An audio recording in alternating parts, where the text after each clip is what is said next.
Okay, everyone, we're about to begin. If we can silence our cell phones like I'm doing now, I greatly appreciate it. And if we can close the back door and any side doors that are open, I greatly appreciate that as well.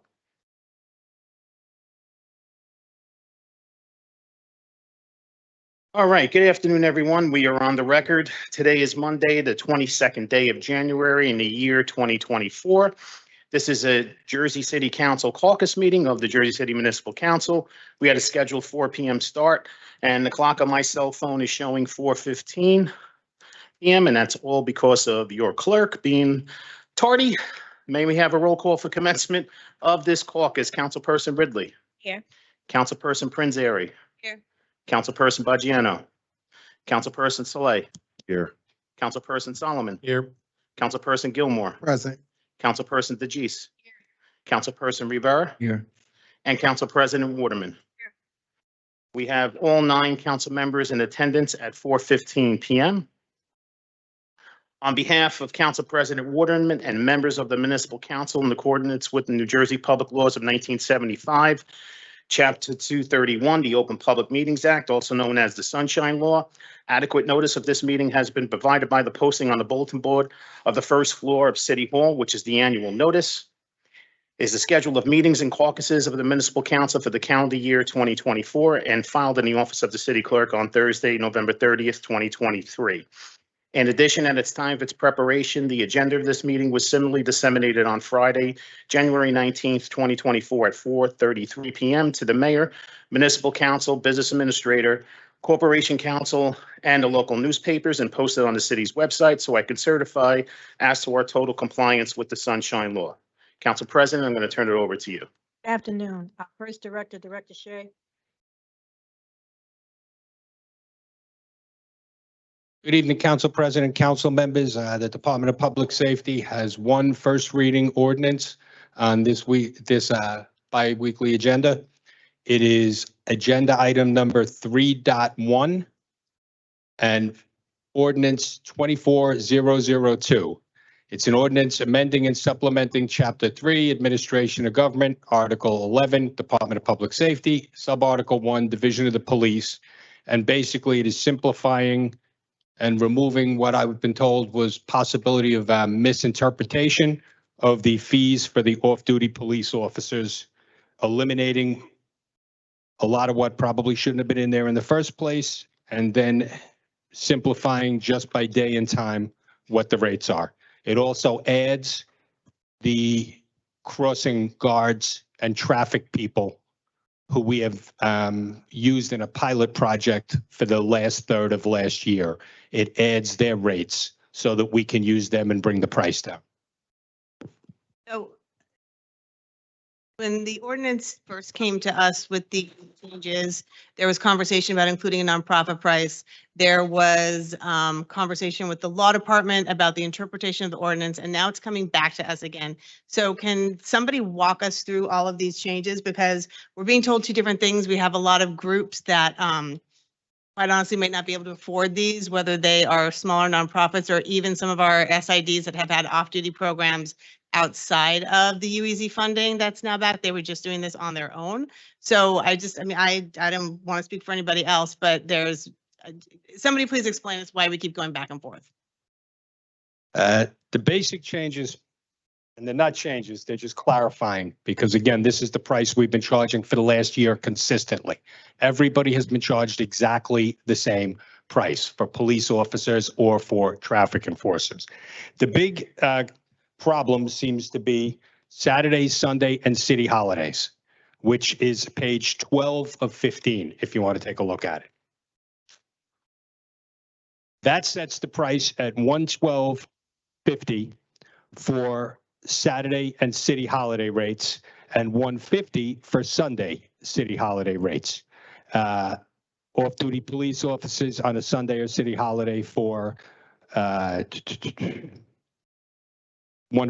and then $160 for Sunday and city holiday rates after 4 p.m., which rarely happen. I don't set these numbers. You want to walk through it? I'll walk everybody through it again. I think I would much prefer that we budgeted for these parades, marathons, all district bike tours, all of these huge events that require, I believe the last year we had it in the budget before we switched to having the people pay for it themselves, it was about $2.5 million. Now probably a little more. It would probably be a little more if we did it again, but it was about $2.5 million. I would prefer that we budgeted for it and we just assigned overtime police officers to supplement the on-duty police officers. That gives us a lot more control over it, and I don't have to argue with people about how much security they need, which inevitably leads us to cutting it bare to the bone, which in today's environment might not be a good idea. But this is the way the city chose to go, and this is the amount, and I don't set these prices, the market does. This is what officers will come in for, to the amount that we need. For instance, the marathon needs over 100 officers to run a marathon throughout all of New York City. To get 100 people to give up their Sunday or Saturday, we have to pay this amount of money. You can set the price at anything you want. I'm going to step by that in because, again, I'm agnostic about this and I don't want to stand up here and be the defender. Set the price at whatever you want. But no, if nobody comes in for it, we are going to have to supplement that event with overtime, and it's going to have to come out of the city's budget because we cannot have an unsafe event going through Jersey City. That includes the parades, it includes the marathon, the 5-bike tour, several of the religious processions, several of the ceremonies that go on and attract 50,000 people to Jersey City for 3 nights. We cannot have those kind of crowds involving fireworks, alcohol, and everything without sufficient security. We just can't. So this is the rate that we'll get people in here for. If you want to make it lower, that's fine. If I cannot get officers to volunteer, they cannot be ordered to work off duty. It's illegal. If they don't want to work off duty, well, overtime, I can order them to work if I need them, but I cannot order an officer to work off duty. So if we say you have to come in for $50 an hour, and they tell us, well, then nobody's coming in, we then have to replace them with on-duty overtime people to make the event work safely. And that's going to have to come out of our budget. And that's just it. That's the way it works. I mean, I just think that if we previously set a certain rate for nonprofits, that's what we need to adhere to. Now, if another conversation either takes place with the administration and public safety, then so be it. We just voted to do this. Yeah. And If I could, Councilman, that seems to be the source of the misinterpretation. It was poorly written. That nonprofit rate was always intended to be, and it was actually the council president's impetus about 8-10 years ago, to be for daycare centers, little churches, people having small little one-day events to make sure that they wouldn't get hit, like an event on a block that doesn't leave that block. We only need 1 or 2 cops. That's what that rate was written for. It was never intended to be the weekend rate, but apparently when it was altered last year, it was written in a way that left it open to misinterpretation. That's what I was told. Basically, those little nonprofits that we carved out with that $50 rate, we don't even charge them anymore. If they're doing those little one-day events, the nursing homes, the senior centers, the church is having a one-day event, the community groups, we just provide them on-duty police officers and they have their event and we move on. That we're talking here about people masquerading, now I'll say it, they're masquerading large-scale events as a nonprofit. For instance, we had an event, I won't embarrass anyone to identify him, it's been a for-profit event for 9 years. I've been here, it's been a for-profit event and they make a lot of money.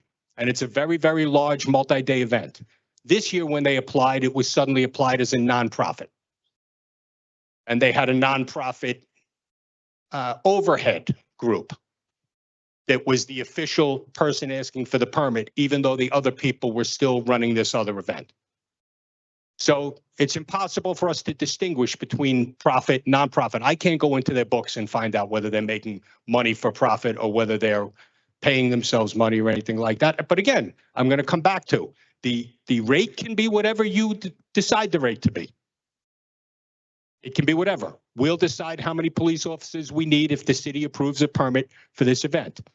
If the rate is low, and this is what I'm telling you, we know we can get people into work these for. If the rate is so low that no one will come into work, we have to then use police officers on overtime to replace them so that we can hold the event in a safe and functional manner without anybody getting hurt. That's the city's liability. We have to.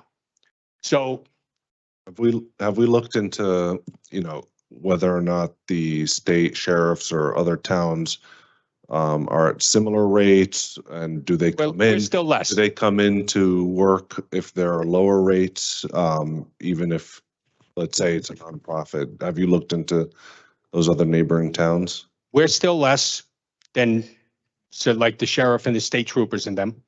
Sometimes people still prefer to use the state troopers because they're multi-jurisdictional and they can move from one place to another without causing a problem.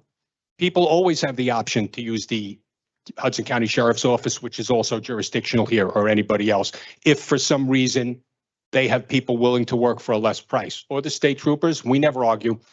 We never argue with anybody. If it's a major event, though, that's going to cause Jersey City to shut down streets and take responsibility for the safety of the people that are in active traffic lanes, it's very difficult for us to allow an outside group to assume that responsibility because we have all the liability. If somebody runs a truck through 100 people on the street and hurts them, nobody's going to sue an outside security company. They're going to hold Jersey City responsible. So we can't give that safety function away to an outside group. I don't want to encourage, Jersey City to use outside sheriffs or state police officers. We're loyal to our Jersey City police officers. So I'm not encouraging that conversation at all.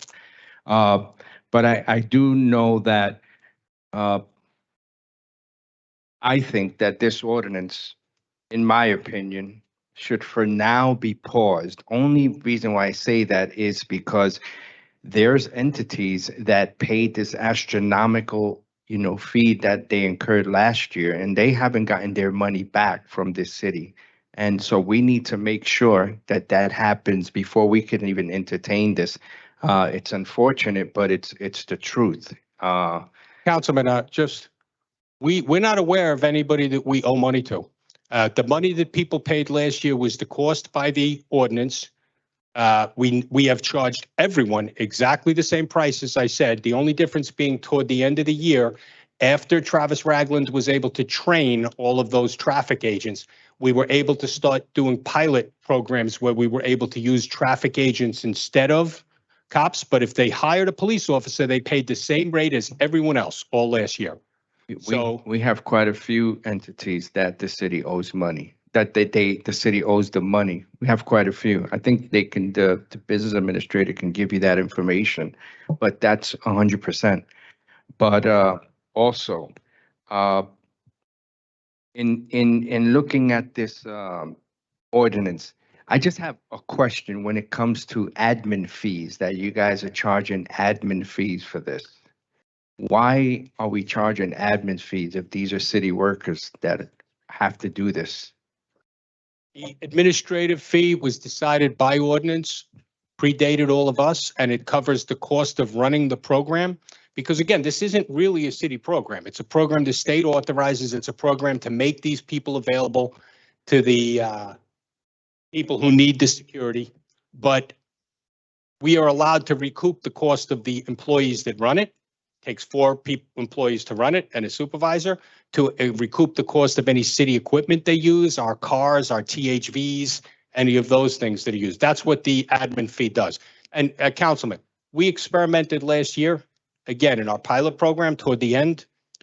We were able to waive that fee a lot when we start using more traffic agents instead of police officers, because it reduces the need for vehicles. It reduces the need for, they're a lot easier to get a hold of than, running through the police program. So we were able to experiment with waiving that fee and seeing how much it impacted our city budget.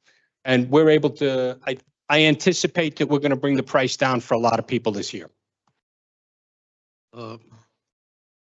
Director, I have 2 issues I want to bring up with you. On MLK holiday, which is a federal holiday, I had to go up to Journal Square because they were doing major construction in the building up next to the Greek church. And there was an off-duty officer there. And I said to him, "What are you doing here?" He said, "I was hired here." Evidently, the off-duty department doesn't know they're not allowed to do construction on the weekdays. And I think we need some changes up there because this goes on constantly. I'll look into that one. I'll look All right. into that for you. If it was People up not there don't know what they're emergency, doing. it shouldn't have happened. All right. If it was emergency, it's an emergency, but if it was not emergency, it should. Non-emergency. I'll look into it for you. I promise. I'll I get you there. I get a hold of Ray Myers all the time because people up in my area are tired of it. Between the reservoir, Persian Field, and everything else, it's like getting out of hand. Now, the other issue is, on January 8th, I sent to you and to Director Moody, and Director Moody never got back to me about the issues on the parking authority. I'd like to have some answers, and a lot of people up in my area, and I think a lot of people in the city would like to have answers. So please, tell her, I'm also being honest with you. People say they call her up, she never returns a call. It's got to stop. But I'd like an answer to this. I'd like this to be responded to. This is January 9th. What's today? January 22nd. This was sent January 8th, and nobody got back to me. This is a disgrace because they're treating this council like we don't exist. All right? I'm not blaming you. No, Okay? yes, you are. That's okay. I'm standing here. I'm the person you're supposed to Yeah. blame if you're not. But really quickly, just make sure that through the business administrator to me, I'll make sure you get an answer. All right. Thank you. You said that if we don't, well, we could set it at whatever rate we wanted, and if they don't show up, then we'd have to do it through overtime, but the, It wouldn't be not showing up. It'd be if they don't, that they don't know in advance agree. whether someone's willing to come in or not. that it would have to come through overtime from the city, but then the ordinance says that no overtime is going to be paid on weekends or holidays. That's overtime on these rates. Because the rate, that's $100 an hour plus, on the weekend. If you have to stay for over 8 hours in an emergency, we don't let you suddenly charge 150. We don't go to time and a half. That's why it says, if you accept the job, you're accepting this hourly rate for however long we need you on the thing. But if you don't accept the job and we have to order someone to work, now we have to pay them overtime unless we have on-duty people that can fill that job. We should probably put that very clearly in there. I think this. If you accept this. Anticipate, the purpose of this ordinance was, I'm just saying the repercussions of if people don't come in, because I've gotten a lot of, the amount should be lower. I just want everything to be very clear and, And remember, I don't work overtime. I'm the person who ended the overtime program once, and a lot of people wanted it to come back. I have no skin in this game. Other than needing police officers, if we're going to authorize major events of tens of thousands of people and massive shutdowns of traffic and opening of streets in Jersey City, it must be done safely. That's my stake here. And if I have to do it using using off-duty personnel, then I need to know that enough off-duty personnel will come in and accept the jobs and come to work, or we're going to have to backfill them with police officers on overtime that we do not have any money in the budget to do right now. I just think that it's unfair, because let's take an event like the marathon you just talked about. Those people make a great deal of money. The runners have to pay. There's vendors there and everything. You're going to charge them the same exact rate as a nonprofit. You're going to charge construction companies who are in the business of making. You're going to charge them the same exact rates that you're charging nonprofit. Granted, there may be some people out there misusing nonprofits, but you don't penalize everybody because a certain group of people are misusing nonprofits. There's rules set up for those nonprofits to receive consequences. We can't, in my opinion, I'm not supporting no legislation that's going to say that you're going to charge. I'm not finished yet, Director. I'll let you speak. Let me speak. I'm not in favor of no legislation that's going to say you're going to charge all of these people who are making upwards of tens of thousands of dollars the same rate you're charging people who's barely making enough money to put on an event, period. Councilman, the only thing, and Councilman, I apologize for interrupting. The only thing I wanted to say was, That marathon, it's a nonprofit, just like the other things you're describing. Every parade is a nonprofit. Every festival is a nonprofit. And legally, I am not allowed to distinguish, even though I understand your point 100%. Legally, we are not allowed to distinguish between one nonprofit and another. What I would maybe suggest, if I can, is that, you know, the director says he's agnostic, and he also, I think correctly, and I appreciate, says that the primary has to be safety, right? That we have to deploy the personnel required to be safe. But I think we all understand that we cannot charge the cultural groups that put on incredible events for our city the rates that are contemplated in this, that will severely diminish the vibrancy of the city. So what I would recommend we do is we pull the ordinance, we meet with the law department, maybe there's an ad hoc committee that forms, and we compare the rates across Hudson County. So we have some comparison rates and know what the market is. And we work with the law department on our options and how we can lower rates. And maybe if this is the rate you have to charge, then maybe the city is bearing significant costs for these events. Or if these are the rates that we can charge slightly different rates. But I think we all know that this rate, that this is going to shut down a huge number of the important cultural events in the city at this rate. So we have to either the rate changes or the city pays. And we have to figure that out as a group in the next like 2 months before the March hits and the seasons come. Yeah, the only thing I'll say is much sooner than that. Yeah. I mean, our meeting on the marathon is tomorrow. Okay. Let me ask the law department a question. John, let me ask you a question. Is there any way that we can distinguish different nonprofits? Because I'm listening. There are some nonprofits who are just small. They just can't do it. And if the marathon is classifying themselves as a nonprofit, and we know that they're making, a considerable amount of funds, how can we distinguish it? Even if we come back and say, okay, for nonprofits, we decrease it, but the marathon is still considered a nonprofit, they will still walk away. We say local. What about if it's local nonprofits? No, you'd No. want to avoid that, but I mean, how can we distinguish it? Because that's the issue here, because we know there are certain organizations that's classifying themselves as nonprofits, but as the director say, they are making profit. there's ways we can do it. We can discuss this all probably outside Okay. of the There's public ways that we meeting. can Yeah, distinguish. spitball. I'm not, Council, I'm just going to say, I'm not aware of any way we can do it. I mean, we've struggled with this and right now, I understand everybody's concern, but again, those small local people, we're covering them on duty right now. They're not paying anything. A lot of the bigger events with the new training of our traffic agents and stuff, and Councilman Saleh, I want to give him a thank you for working with me on this. He found some volunteers to be our pilot, to be our pilot people and try it. But with our traffic, with our using traffic people instead of police officers and minimizing the number of police officers, we were able to do it safely and bring the cost way down. And we did that on multiple events in the last quarter of the last year as a pilot. And we're ready to move that, to move that forward now. So we'll be able to bring the cost down.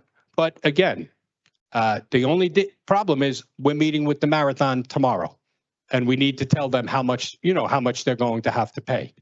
And once this genie of possible misinterpretation got out of the bottle, everybody became a nonprofit very quickly, including quite a few people who make an awful lot of money for nonprofits. But again, if anyone asked me to vote, I'd wish it was all in the budget and I could just assign police officers, off duty and keep control of it. That would be the way I'd like to do it.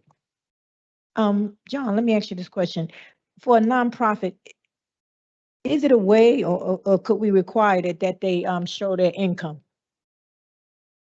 Only reason why I say that because at the end, based on what you make, there should be some way of presenting, we gross this much in. This way you can tell who's really making the money. I don't think you can, you. I don't know. I'm just asking because this is like a. Let's discuss this. We trying to figure this out here. Yeah. Let's discuss it outside of a public meeting. We probably wouldn't have to go to that extreme, but Okay. there are some options that we could. There is discuss. options. Okay. Thank you. And I'm not aware of any option. Yeah, but okay. They can be how they use the money within their own charity Okay, can cover a lot of bills. And I think that's what the councilman was referring to when he mentioned like real nonprofit.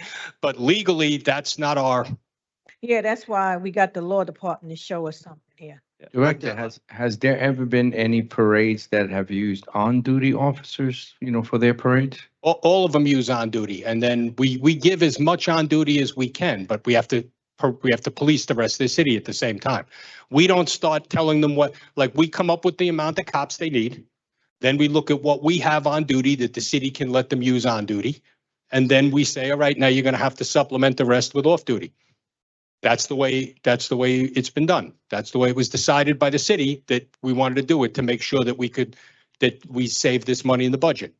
But it used to be we would go on duty and then supplement with the overtime. That was judged to be too expensive. So that's where we are. But again, I just want to make clear to everybody, if we leave here and this is not done or we don't come to some kind of solution and we can't tell people what it'll cost, we are going to have to pay overtime police officers to do it. We can't shut down half the city without being able to do it safely. But the current legislation speaks to this rate. Only thing this really doing is clearing it up. So at worst case scenario, they will still be paying what the other rate was, right? Agreed, Councilman. I think you're 100. That's going to be my stand. That's going to be my stand when I meet with them, that we'll do this and they'll clean it up. But we already had disagreements here about whether we owe people based on that old rate. So that I'm sure will continue. Now, also, I guess my last question is there anything we can do, should certain numbers of participants affect the rates? Because it's, now that I'm listening, it's going to be very hard to distinguish nonprofits from regular entities, because when people just in the business of trying to get over, they'll find a way. And we don't really have the enforcement to really look into all that.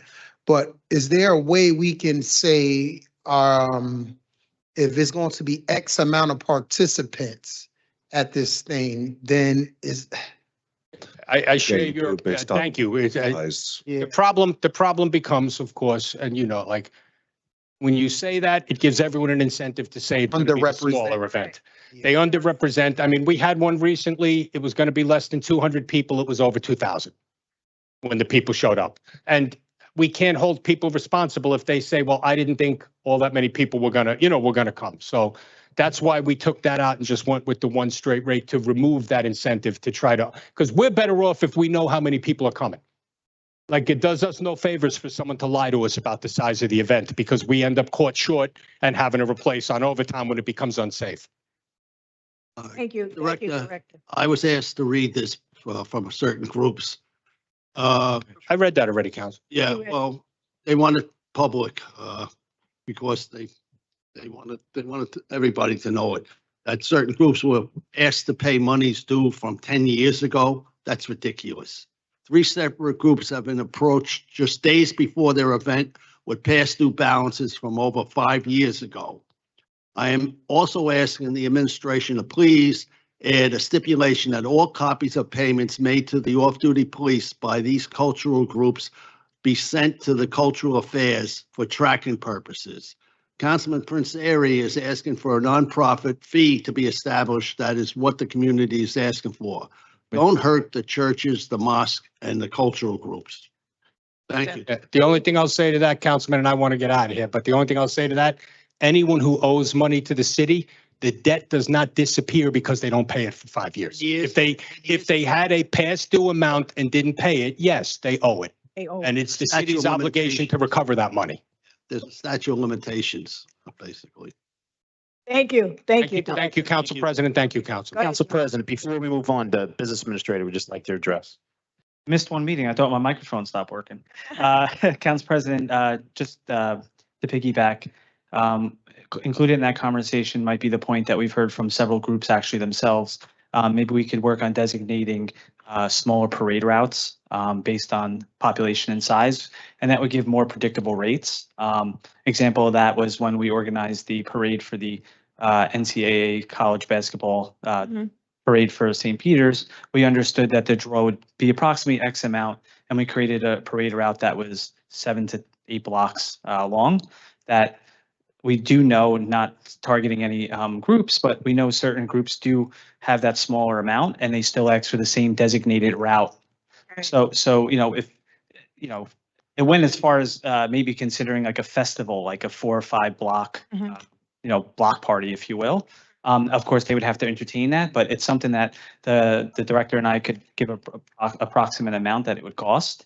And maybe it's more predictable for the fundraising ability. So just putting that out there as part of the conversation. Yeah. Thank you. Pierce? Thank you.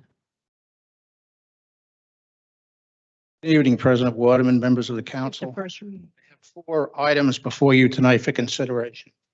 Resolution 24047, 10.15. This resolution will authorize the purchasing agent to sell various vehicles at public auction. Presently, there's 66 vehicles located at the impound yard and are sold at as-is condition. Which one was that one, Director? 10.15. 10.15. That was 15. 10.16, Reso 24048, resolution will authorize the public sale of 17 motor vehicles, 1 dump truck, 2 trailers, 1 street sweeper, 1 log splitter, and 1 tile grout machine, which are no longer needed for public use. All proposed items will be sold as is and will be offered for sale through the publicsurface.com public online auction. Question. Why they being put out? Is it? Wrecked radio cars, old fire engines, Okay. stuff that's no Yeah. longer needed. So usually, Councilman, this is stuff that's like beyond repair for us, and we sell it, and usually entities will purchase it for a part or for, certain equipment that's entailed, but they're not going to use it for general purpose of what it's designed for. They may need the salt spreader on the back of a truck, have a purpose for anymore, stuff like that. Do we get the money only after someone's bid and won the auction, or? Public auction, yeah, it goes through, run through purchasing, whatever they agree on the auction, that's it. Okay. It's it's similar like to PayPal, type of thing where if you buy something off eBay, it kind of goes into a trust, and then once both parties are satisfied, the funds are released. Now, Greg, all of these vehicles are not city vehicles owned, right? The ones I just spoke of, they're city vehicles. The 56 vehicles are impounded vehicles. Oh, okay, so there's a Correct. That's separate. one's currently Okay, held at the impound yard, Council. Okay, and it's the same auction for. Different auction. Different Yeah, auction? one is it's mandated by, it's a, run through the purchasing department. There's certain laws that's in place, how they have to do it. The other one, it's a public auction. It's an on-con. A lot of the municipalities, counties, state government use it. Yes. Okay. 1017-24049, resolution will authorize the award of a contract to lease services, DBA National Co-op, for the 5-year lease of the following equipment: 5 2024 Ford Super Duty vehicles and peripherals. The peripherals include the snow plows and salters. 2 Delvio 850 mini vacuum sweepers to be utilized to maintain the city's bike lanes and pedestrian plazas. Proposed lease is $955,000, 100, payable over 5 years with the first payment due on January 1, 2025, with a 0 purchase option at the end of the lease.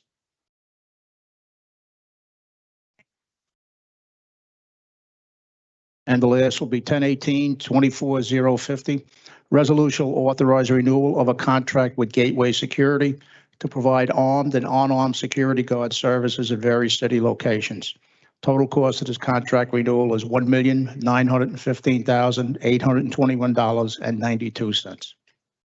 Greg, and I don't know if we had conversations about this before, but why don't we use our officers to man our buildings? At these locations, these are all city buildings. The only place we have Jersey City police officers is at the public safety headquarters at City Hall. No, that's what I'm saying. Why don't we use our officers to man them versus the armed officers? I think it's a cost. Of course. Yeah. Councilman, just even the armed guards, it's a cost, but for a regular security officer, let's call their post, the variance is about $22 to $23 an hour, and that would be if it was a rookie officer. So as you scale out the officers on their steps, the number grows. We are potentially looking at some kind of hybrid system where we kind of mirror what the county does. And we would pilot that in one building first, and if it works, we'd look to expand it. And we'd have a SORA license agreement that we would do our own in-house training. But we'll bring that to the council with the introduction of the budget. Thanks. Okay, thank you. Have a nice evening. Danny? Council President, if I may, Greg, while we have you here, Greg, if we could just run through the de-escalation center purchase. Yeah. Just item 1012. Just for background, this is the final phase of outfitting the de-escalation center. It does go through architecture because, as the council had mentioned prior, all furniture purchasing should be put in one location. And the reason we do it through architecture is because the professionals are the ones that measure and outfit the location.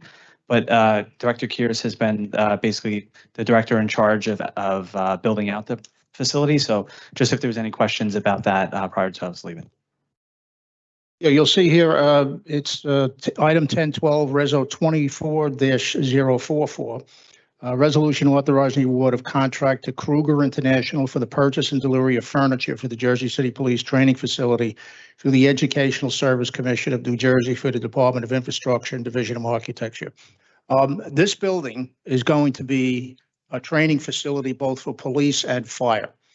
We also have the two range, one's tactical range and one's a port range, which the plan is to make available for lease to surrounding police departments and any other police agencies. So the furniture we're speaking of is basically composed of furniture that we use for an educational setting and desk and chairs for the officers. We intend to, with everything moving in the right direction, we'd like to open the center by March 1st. We've had numerous inquiries from various departments as there are no other facilities like this in the area, and for that matter, probably not the state. So I think as we move forward, we'll be able to make a profit and pretty much run the operation based on the operability and the people that we have participating in it. Greg, could this be used as a police academy also? As you say, academy. Yes. The councilman, I think the problem is, and this goes back to when we had the previous academy, the PTC, the Police Training Commission, for some reason only want to issue new academy certificates on a county level. Moving forward, if that's something that the administration wants to pursue, I guess we could look into it.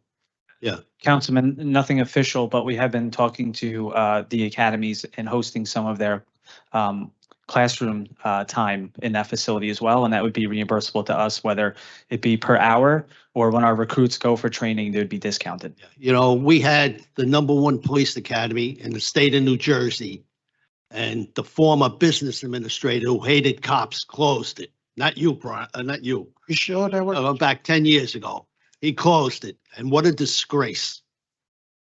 Because the cops, we're sending them to academies outside of the city where they should be trained here in Jersey City by Jersey City police officers.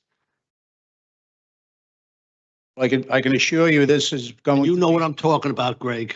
Probably the premier facility of its type around, and I encourage and invite any of the council people who would like to come down and see it. Oh, I'm coming to sit on that furniture. We're looking to get this open if all goes according to schedule, March 1st. Can we do a little training session with the council as well? If you like, but Yes, Giles. Director, is the clerk invited? I'm only kidding. Thank you, Director. Brian's invited.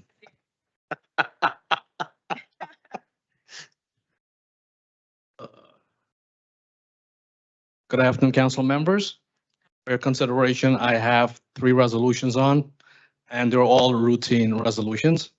The first item is item number 10.1, resolution number 24-033, and is a resolution establishing calendar year 2024 open space recreation historic preservation trust tax rate.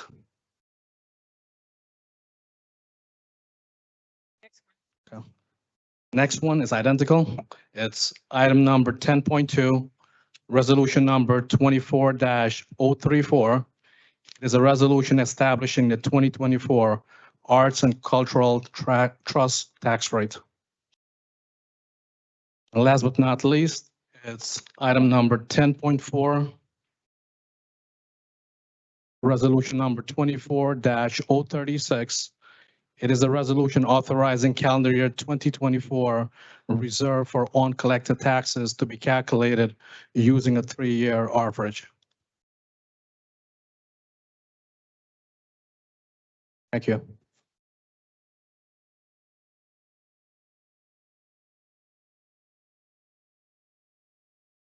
Afternoon, council members. I'm here for item 103, resolution 24-035, a resolution granting veterans exemptions from local property taxation pursuant Title 54, column 4-3.30 for 2 properties, 264 Mammoth Street and 93 Pearsall Avenue, Unit 2. Properties owned by 100% of disabled vets are eligible for 100% disabled exemption in their primary residence. The total to be canceled between those 2 properties is $4,675.40. Thank you.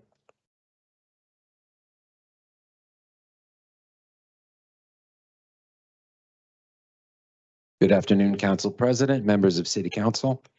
I have one resolution for your consideration tonight. Resolution 24043, item 10.11. A resolution authorizing the City of Jersey City Department of Health and Human Services to accept grant funds from the Hudson County Department of Health and Human Services in the amount of $40,000 for the peer grouping program. The time period is January 1st, 2024 through December 31st, 2024. There's no required city match.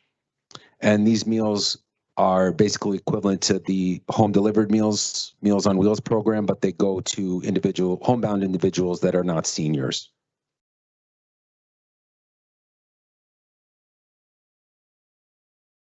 On that last resolution, I seen some money for Meals on Wheels was being sent back.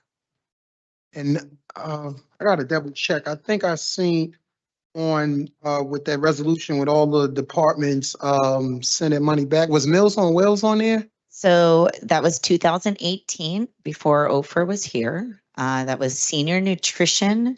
It was $40,000 and we're waiting for, Vivian has been out of the office since the last council meeting. And she was my fiscal officer at HHS at the time. And all of the paper files are down, it's taking a while to get those. So I was just, when I get that back, you'll get a report on every one of those items going backwards, because I think it dates back to 2017. So I just want to see the actual last final report that we submitted, which is not in my files because the way our office is separated, that is in the fiscal drive and I don't have access to them. And what's in the director's drive, those documents aren't there and those are 7 years old now. So I'm hoping that there is some backup paper files so that we're asking about those. So Ofer would not have that information, but rest assured, we spend every dime we have on food at this point. Okay. Thank you. Lee? Council President, before we speak to Lee, I just wanted on the record, I know that Laura was here earlier and she was talking, but I just would like the administration to, I would really, for you guys to consider promoting Laura as Ed Tolosa retires. I mean, she's been in that department for a long time, and publicly advocating for her. She's an amazing person and will fit great for that job. I agree. Thank you, Lee. Do we have anything? Oh. I mean, I don't want to talk about personnel publicly, but Ed does have a short amount of time left with the city, so we'll honor him as he retires from a long career of over 30. I think he's longer than almost 40 years. Okay, so That's really impressive. It is. But no, we're gonna let Ed, wrap up. He's taken some time and he has a few more weeks. And then we are gonna go through a competitive process. But, obviously Laura has been in the office for a long time and will be considered. I think it's great to always promote internally. It just feel real culturally when we do that. Okay, Lee. How about that, Lee? Good afternoon, Council President and council members. I only have one item today, but before I get to the one resolution before you, there should be a report from the Immigrant Affairs Committee. That report will be presented to you during the council meeting on the 24th by the committee chair, Heimel. And she will walk you through the report and the, what they have accomplished the past year. So I'm here to present item 10.5, resolution 24-037. It's a resolution reaffirming the recognition of January 11th as the Human Trafficking Awareness Day. And that day was originally designated by US Senate and also a few years ago by the council to raise the awareness to the consequences, the human consequences and the criminal consequences of human trafficking that exploits children, women, and men sexually and also in the sense of labor, taking advantage of. So it is important that the city once again proclaims and reaffirms the importance of January 11th as the Human Trafficking Awareness Day. And 2 days from now, during the caucus meeting on the 24th, another committee member, Stephen DeLuca, he will be thanking the council for bringing attention to human trafficking and its consequences. We'll discuss with you more on the consequences and the legality of anti-human trafficking. Thank you. Any questions? Thank you, Lee. Thank you. Jennifer?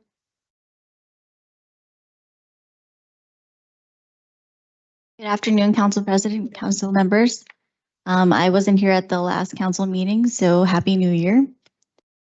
I have one item 3.2, ordinance 24003. This is for an always stop conversion of the intersection of West Side and Pavonia. We have made several improvements in terms of safety at the intersection, including installing a curb extension and installing RRFBs, the flashing pedestrian signs. But since then, there have still been 5 right angle crashes at that intersection. So we feel that converting it into an always stop would make it safer.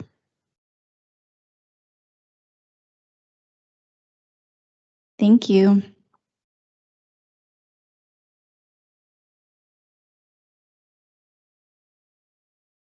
Good evening, Council President, council members.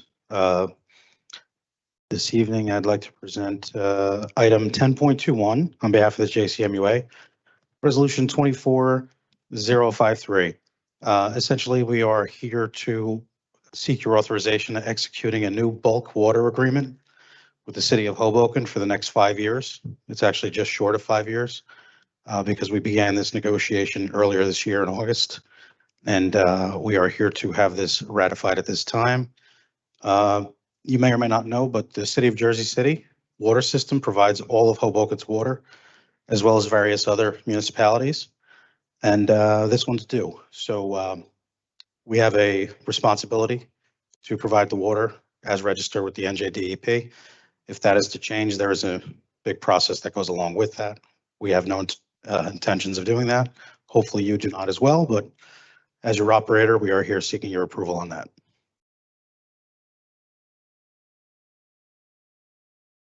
Thank you. See you all.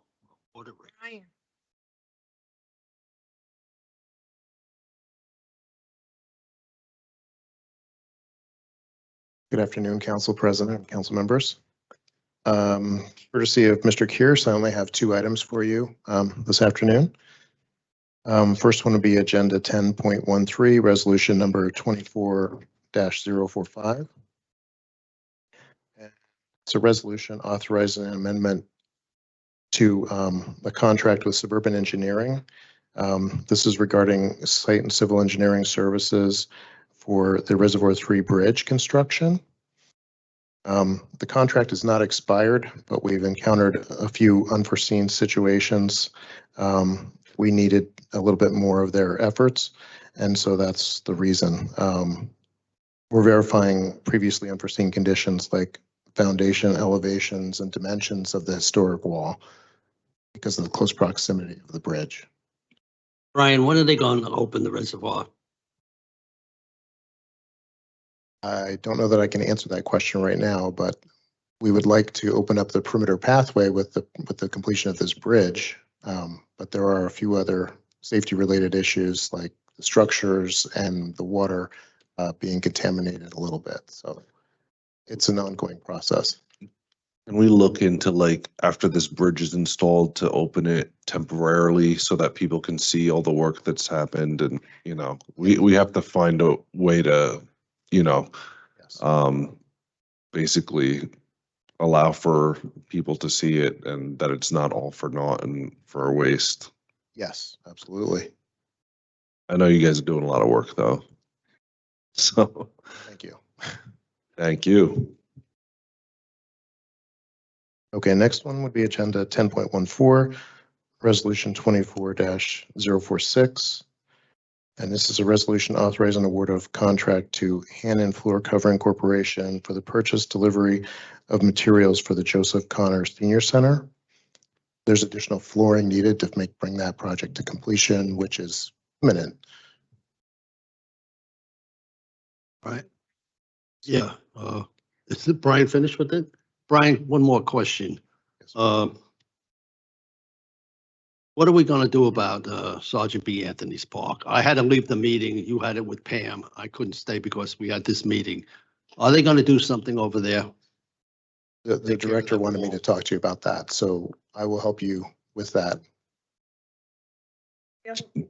Do you know when Joe Connor Senior Center is going to be? The senior center open.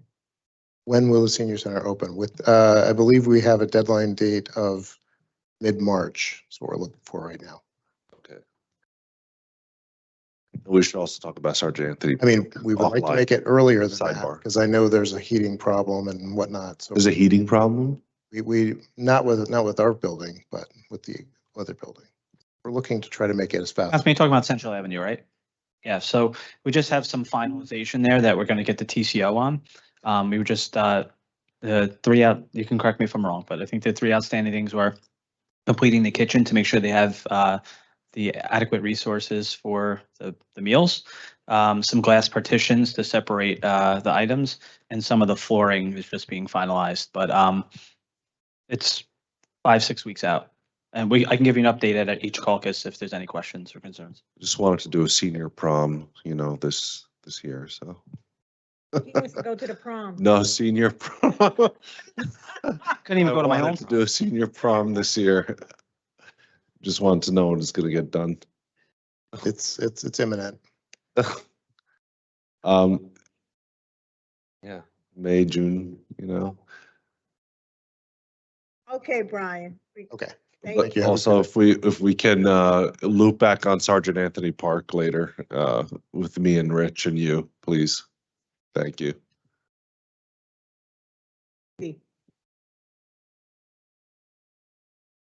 Councilman Soleil still wants to dance, so maybe that's it. But I do not have a prom listed, but I will say the kitchen was installed December 28th.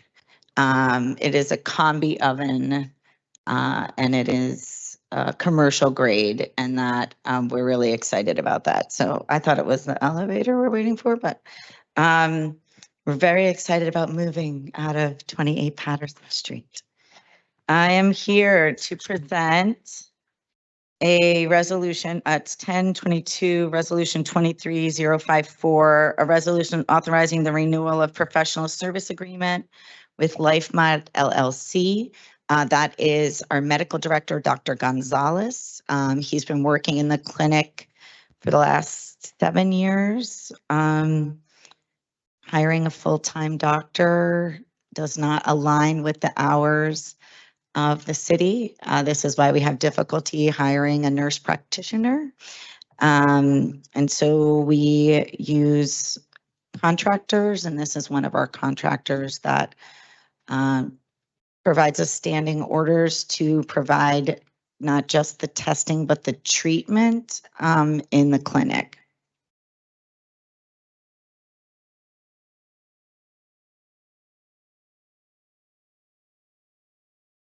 Okay. Taking it from the top. All right, our first reading ordinances, 3.1 through 3.2 were touched on earlier. There are no second reading ordinances. We have our public speakers. And on to our petitions and communications. Any questions or comments on items 6.1 through 6.24? Hearing none, there are no officer communications. There are reported directors 8.1 through 8.3. Any questions or comments?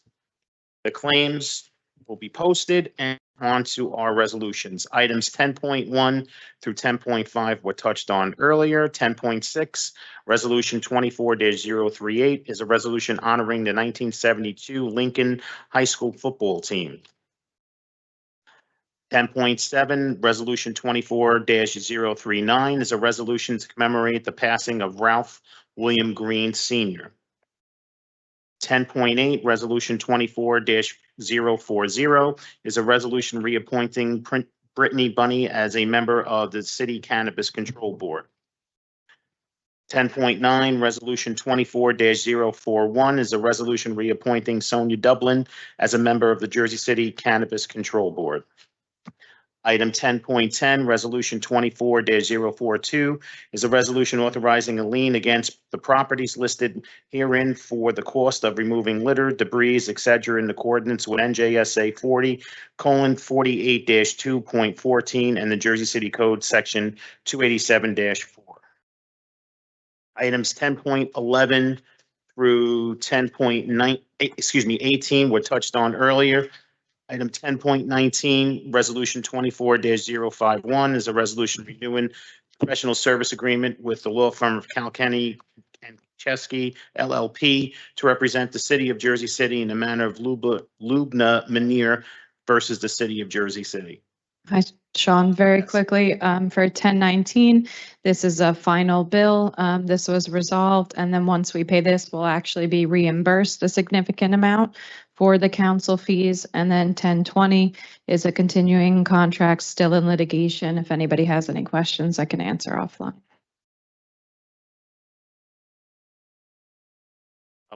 And the last resolution, item 10.21 and 22 were touched on earlier.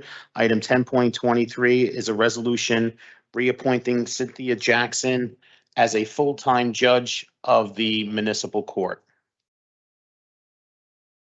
Any other items or questions by the council? Hearing none, may I have a motion to adjourn at 5:13 PM? Motion. Motion made by Councilperson Saleh. May I have a second? Second by Council President Waterman.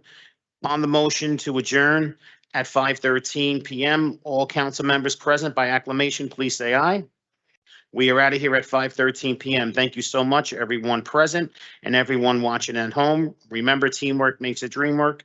Have a great rest of the day and stay safe. Yeah, because they took,